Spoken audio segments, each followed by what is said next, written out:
pendampingan dalam dunia pendidikan. Karena oleh Pak kami memberinya. Silakan.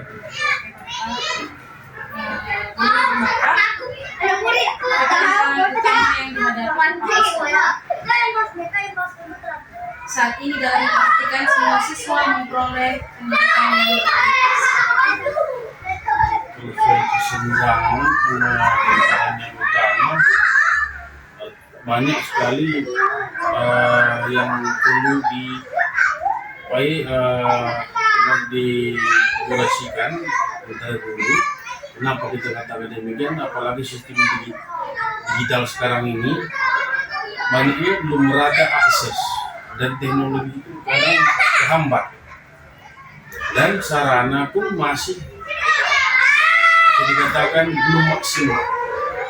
Jadi otomatis kualitas pendidikan itu pun tidak bisa merata dan juga taraf ekonomi para orang tua siswa.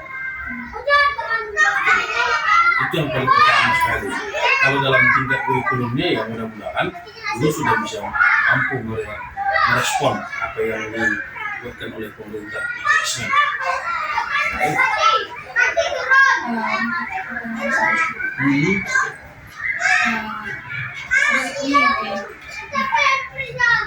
Strategi apa yang Bapak terapkan agar para guru di sini bersemangat mengajar dan menciptakan metode belajar yang tentunya asik atau seru?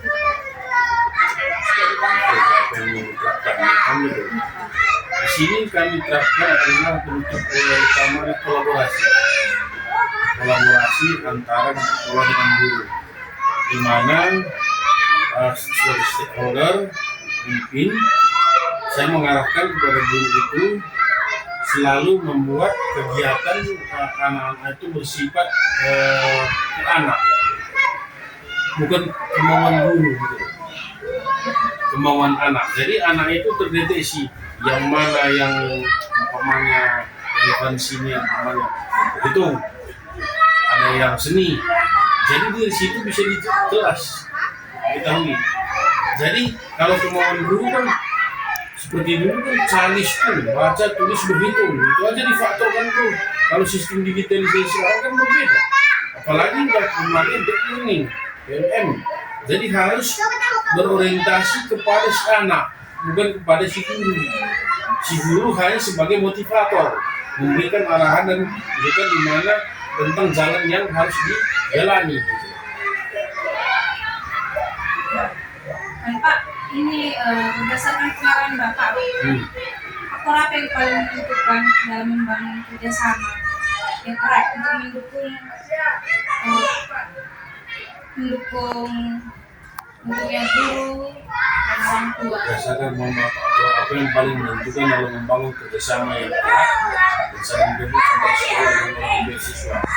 Jadi gini, sama seperti yang Bapak katakan tadi pertama, kadang kita ketahui dari segi faktor ekonomi, di mana bisa dikatakan bukan semua keluarga yang mampu dan ada keluarga yang masih di bawah gitu.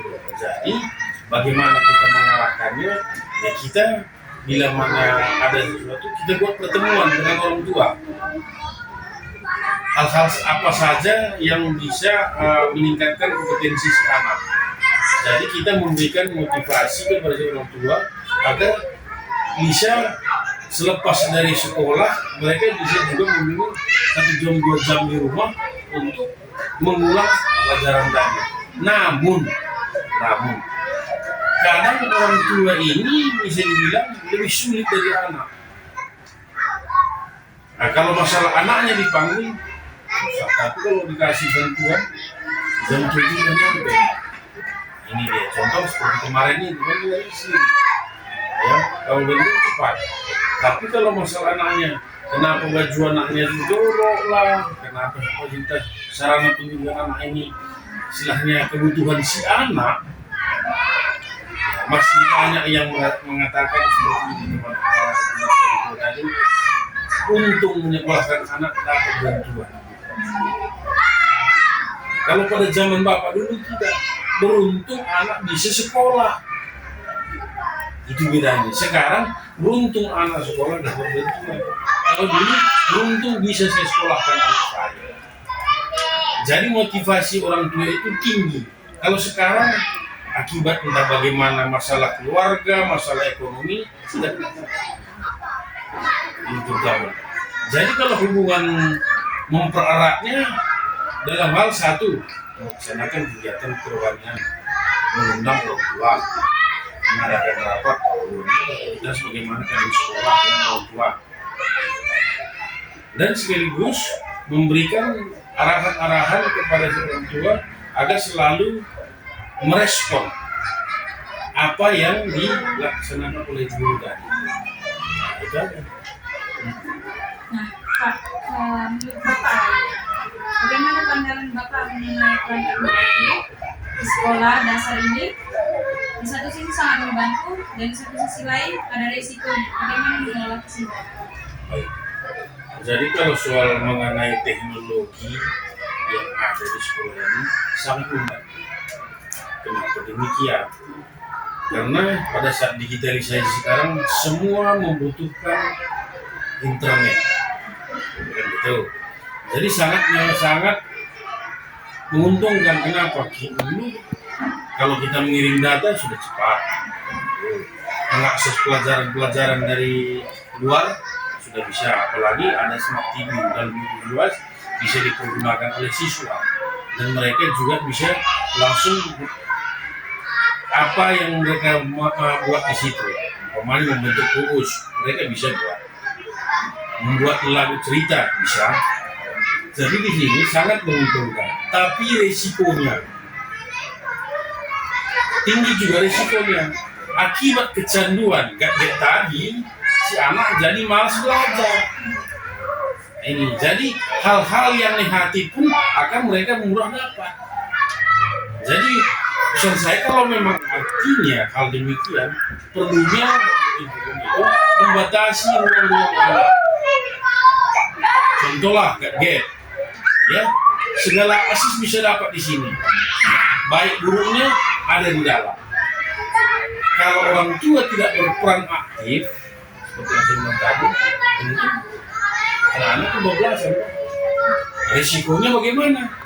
Terjadilah hal-hal. Inilah yang risikonya dalam teknologi tadi. Tapi kalau untuk kemajuan pendidikan, alangkah lebih bagus. Karena bisa kita intervensi juga dari dunia luar untuk mengadopsi pelajaran tadi kepada si anak. Memberikan arahan-arahan yang sesuai dengan itu untuk bagian teknologi, sangat membantu untuk dunia pendidikan. Hanya risikonya pun seperti yang saya bilang tadi kan, itu ada sedikit banyaknya pasti ada.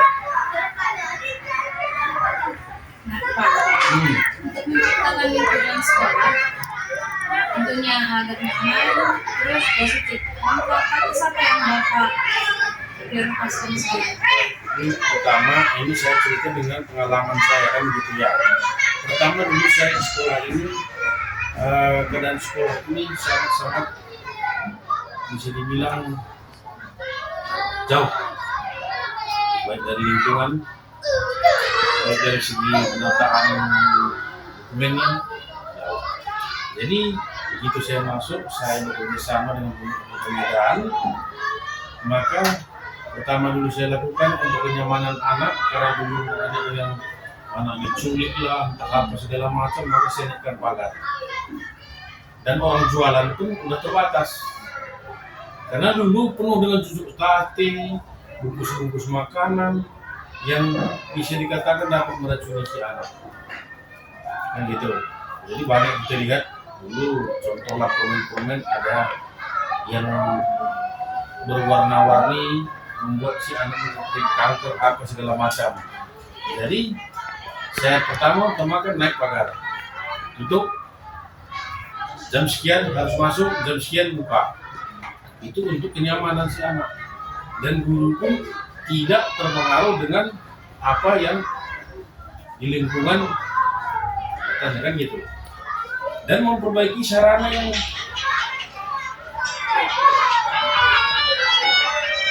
ada. Nah, contohnya waktu itu kan sekolah kita ini agak kumuh, ya kan? Mungkin kalian tahu sendiri.